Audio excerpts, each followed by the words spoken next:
Let's talk about some of my horror movie icks. These are the things that really rub me the wrong way when I'm watching a horror movie, and I can't stand them. So I saw Emma from Spooky Astronauts do this video a little while back, and I absolutely loved it, and I loved her icks despite disagreeing with some of them. I'm sure she'll disagree with some of these as well. But I knew when I saw that I had to do it, so I've been collecting and thinking of what are my icks when it comes to horror movies. And these are a lot of things that I just don't understand why we're still continuing to do them in modern day movies in 2024. Why are we still doing these things? So these are going to be in no particular order, but the first one that I could think of, I thought of actually because of The Strangers Chapter 1. I know I said I was done talking about that movie until the end of the year, but I'm clearly not. It's always going to be an example of a terrible movie in every aspect, including keeping the female protagonist pretty. I hate when they feel this pressure to keep the protagonist, especially if they're female, usually they're female, attractive and beautiful and like unscathed, as if she didn't just do something that would obviously mess up her makeup. Now, I'm not discounting the fact that like sex appeal and horror go hand in hand. That's been the case probably since the 80s. I feel like really made that correlation and that relationship between the two. It's not my favorite thing, but I do acknowledge that that is an important aspect of horror, and why some people do watch it are for those things. But when they go out of their way to like touch up their makeup between takes or make them as attractive as possible. And what I'm talking about specifically in that movie is she takes a shower, decides to blow dry her hair, again in the middle of the woods alone at night after a weird encounter, smokes a little weed, decides to take a shower and do all this stuff. Why would you do that in a strange cabin in the middle of the woods? I don't know. But then afterwards she has makeup on again. Like clearly has makeup on. Maybe some people wouldn't necessarily notice because it's very natural makeup, but why does she have to have like a hairstyle? She literally just washed her hair and blow dried it, and it has curls in it now.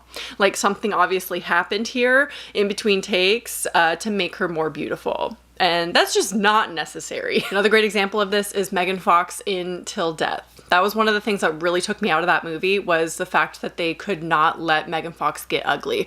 If that was even physically possible for that woman to be ugly. Like, why do we have to make sure the blood is placed strategically on her face, and then, you know, touch up her makeup, make sure her makeup is still flawless after that encounter, after that experience? Why is she still not like, you know, her mascara should be messed up. Like there's a lot of things, and they made sure she stayed really, really pretty.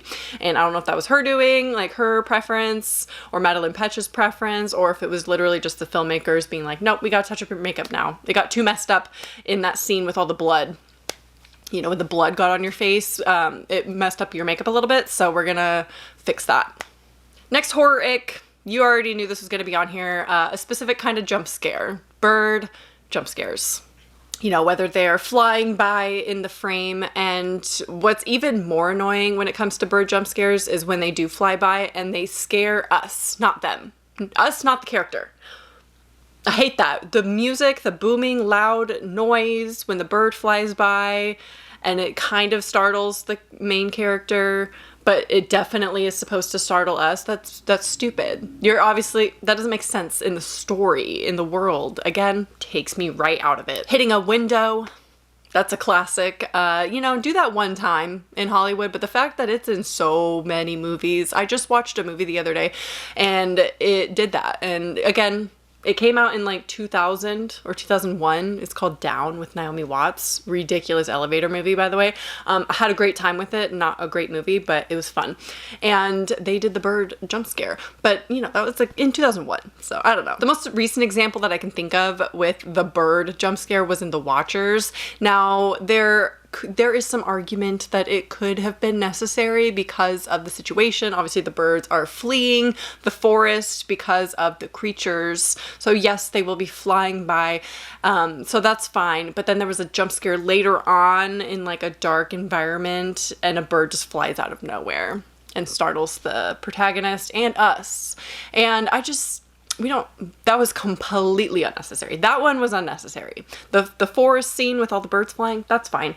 The one in like the cave, we don't need that. Next is an ick that is has only recently become an ick because I used to enjoy this. I feel like the first time you experience this, it's like super mind-bending and wild, and it's just like throws you for a loop. And that is a dream sequence. Everything was just a dream. I feel like they used to be fine because they were genuinely surprising at the time, but now when it happens, I feel like it's just annoying and kind of a cop-out for bad writing. You can still do them and have them be effective, but they cannot be the major twist in a story. They cannot be the major plot point. They have to be a minor little thing like, oh, they dreamt that. Let's throw in some horror elements into the dream because it's fictional. I appreciate that when they do that, because then they can really push it because it's within a dream.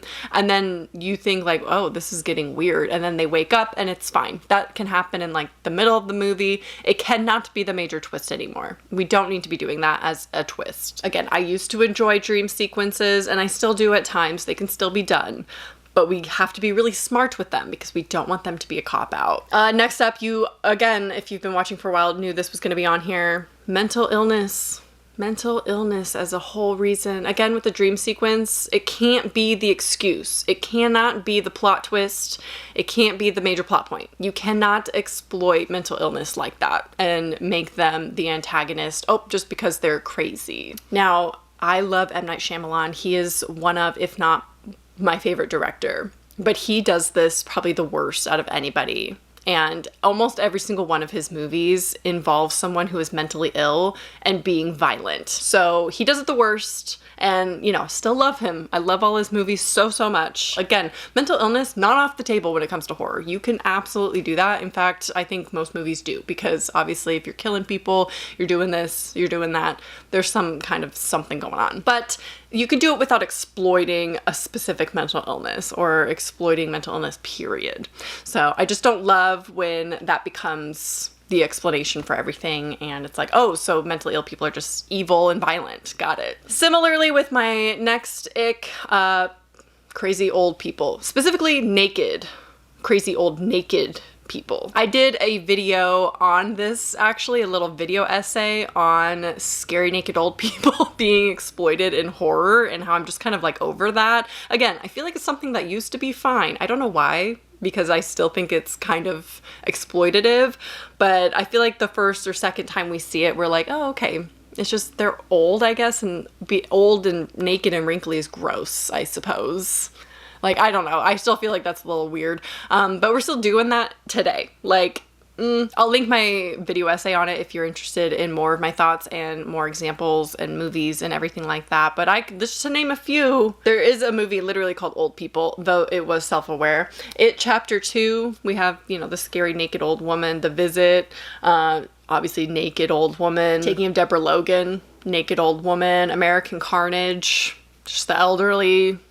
That movie was weird and doesn't necessarily, I can't even say anything about that. Anyway, you could watch it and know what I'm talking about. But enough with the old, scary naked old people, or like the crazy, scary naked old people. It's been done. It's been done. And now when I see it, I'm like, oh great, just another naked old woman, I guess, as a horror trope. I guess that's just a horror trope. Now, X obviously does this as well, but I do feel like they did it in a way that was self-aware and kind of holding a mirror to the viewer of like, look, we're all gonna get old.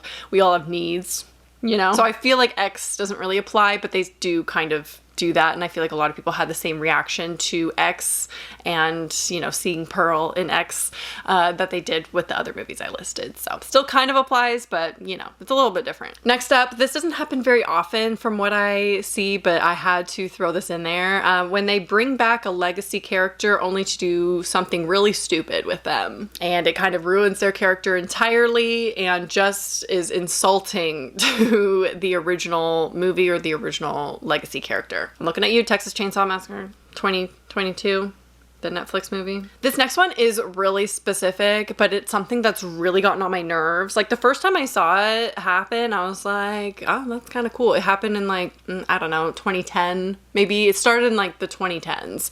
And that is when trailers, this has nothing to do with horror movies, because it happens mostly with action movies, but I watch a lot of trailers in the theater when I go, and when trailers are edited to the beats of the music, or like the gunshots, or the loading of the gun is edited to the beats of the music, can't stand it. please stop doing that. Like, it's been going on for 14 years.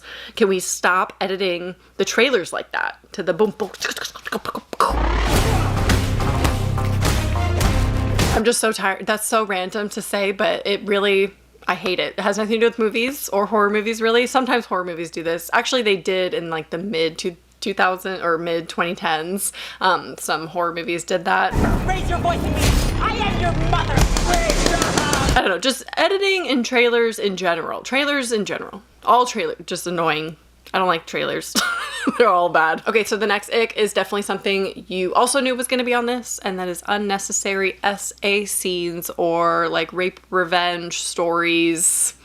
Don't love that at all. I think graphic SA has no place in horror, and that is an unpopular opinion because I know there's going to be specifically a lot of men in defense of that, but I feel like I'm not saying take it out completely as a plot point, but there is a way to do it tastefully where it's not exploitative and graphic. We don't need the graphic. You can make it uncomfortable, you can imply it heavily, you could show a little bit, but I feel like we got really comfortable with showing a lot of it and doing these rape revenge stories, and I can't, if a movie has it now, I can't really, I won't watch it. So movies that have graphic SA in them, or, you know, the whole story revolves around a rape revenge story, that's not my movie. It's not my movie. It's not necessarily, the ick is the graphic SA. I'm not saying I won't watch any movie with SA because I got some on my shelf that I have seen and I enjoy. But unnecessary graphic SA, no. Absolutely not. Okay, the last horror movie ick that I could think of, at least for this one, maybe we'll do a part 2, is the 30-minute knockout. Like, I'm not a doctor, but I'm pretty sure if you're unconscious for more than a couple of minutes, you're going to have severe brain damage, okay? So most people, when you get knocked out or you pass out or something, you know, you get hit in the head and get knocked out, it's for a couple seconds. It's like 30 seconds tops, and then you start to worry a little bit because, like, you're doing damage to your brain. And they use this a lot in horror. It's gotten a little bit better now, but it still happens all the time in movies, and I cannot stand it when the person will get hit in the head and then they use that time to, like, drag them to another building or another room and tie them up, and it's like they would have woken up by now. Again, actually this happens in Strangers Chapter 1. Strangers Chapter 1 does that, where they get knocked out and then they wake up tied up, and it's like, you would not be knocked out that long. Like, it doesn't work like that. When a movie actually does the opposite of this and they show like a 10-second knockout, I appreciate that so much because I'm like, they know what they're doing. Like, the story writers, the director, they know how that actually works and they are making it realistic. And unless you're like drugged or something and then they knock you out, there's really no reason to have a 30-minute knockout or an hour or anything longer than that, because that's definitely unrealistic. But that's just something that really, again, makes it unbelievable for me and takes me out of the movie a little bit when they're just like out for hours at a time from one hit in the head. It's like, that's not how it works, and they would be in a coma if that was the case. Again, not a doctor, so correct me if I'm wrong, but I'm pretty sure you can't be unconscious for that long without causing damage. So those are some of my personal horror movie icks. I really want you to list yours down below, and then I'm sure that'll give me some ideas for a part 2 to this, because you'll say some that I agree with. But I love this idea of a video, so thank you, Emma, from Spooky Astronauts, for this idea. And definitely go check out her video. I'll link it down below. But yeah, what are your icks? What are your icks in horror that you just absolutely cannot stand when horror movies do that? Are you tired of the rants also? I've been doing a lot of like ranty negative videos lately. Sorry. Anyway, leave a comment down below. I hope you enjoyed, and I will talk to you soon. Bye.